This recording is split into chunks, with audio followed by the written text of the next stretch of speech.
Hi there, my name is Aubrey and today I'm going to be showing you how to make pate à choux or cream puff dough.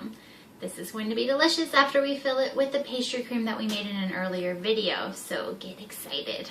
So first things first, we are going to take a cup of water and we're going to heat it up on the stove. I'm going to get that going just so waste time. I also have here 4.5 ounces of butter, and that is a stick plus a little bit. So I'm going to add that to our water. And we're also going to put in a pinch of salt for a little flavor. Whoop. Done. Okay, so that is going to come to a simmer, and then we're going to add a cup of flour, make a nice dry dough, and then also add 5 eggs. Alright, so our liquid here is at a simmer and all of the butter is dissolved. The whole pot is simmering. So that is when I'm going to actually turn my heat off first. I'm going to add all of this flour. Now I'm going to incorporate the flour using a wooden spoon. It's going to make a really thick paste. That's what we want. So that's what we're going to go for. At first it's going to be really kind of oatmeal looking, but you really want to get all of that flour incorporated and wet. So keep mixing here, and we end up with somewhat of a glob, as you can see. Very thick dough. So I'm going to turn the oven back on actually, and we're going to put it on low this time, low heat, and we're going to continue to heat up the flour. What we're actually doing here is called gelatinization. So we're doing this to the starch that's found in the flour. Basically, when you add flour to this, our water butter mixture, the starch granules that are found in the flour absorb a bunch of water. We're actually going to cook this until those granules start to leach some of the smaller starch molecules. So that's how you're going to know when you're done, is when you have that film at the bottom. So right now you're just going to keep moving the dough so that it doesn't get too hot in one spot, so that you don't get any burnt dough. There definitely is some leaching happening, and when that leaching happens, it definitely cooks at the bottom of the pan. So you can tell, you can see the film that starts at the bottom, and that's when we know that we are ready. We're going to transfer our dough into a bowl. Now at this point in the process, you can put this into a food processor and let the food processor do the work for you.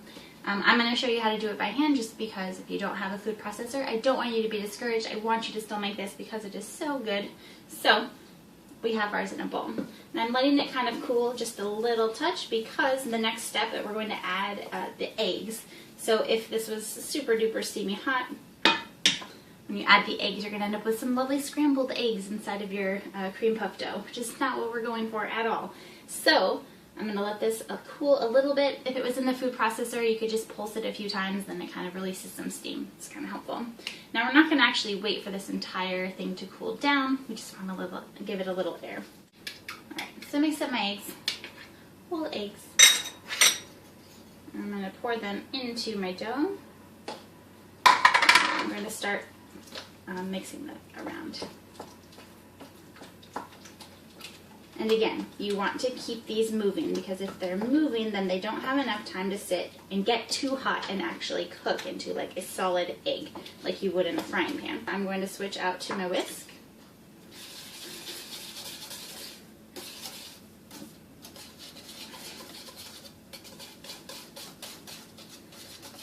Looks lumpy right now, but it will come together, I promise. Fun fact, choux, C-H-O-U-X, is a French word for cabbage, which is really cute, I think. This dough, or cream puff dough, called pate à choux, comes from the fact that when you pipe these little guys out, bake them up, they look kind of like the shape of little cabbages, which I think is adorable. Also in French, a term of endearment is mon petit chou, which means my little cabbage.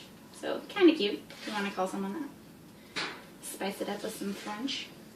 Okay, so now you can tell that the dough is really coming together. It's very uniform in consistency, and it's like super thick. So it's definitely kind of sticking in my whisk, which I find a little bit obnoxious. If you have a whisk that has fewer tongs, it'll fall out easier for you, but of course you can just knock it out with a spatula or back with your spoon. Not too big of a deal. Alright, Alright, so I'm going to put some of my choux dough into my pastry bag. And of course, I have these small bags, so I probably won't put it all. I'll put about half. And I folded my bag over so that I could cover my hand and use it as a scrape, so I could scrape it off of my hand. Unfold. And I have my dough into the bag. So I'm going to have them pretty small, just because I like small cream puffs, bite size. Ta-da! I kind of go in a spirally motion so that they have a little bit of character when they bake up in the oven. You can do whatever you want. Remember, these things will expand, as I said, and also keep in mind that we're going to try to fill them. So I'm trying to kind of build them up so that when they bake, we have kind of a spherical type shape, and then we can fill them with the pastry cream that we made.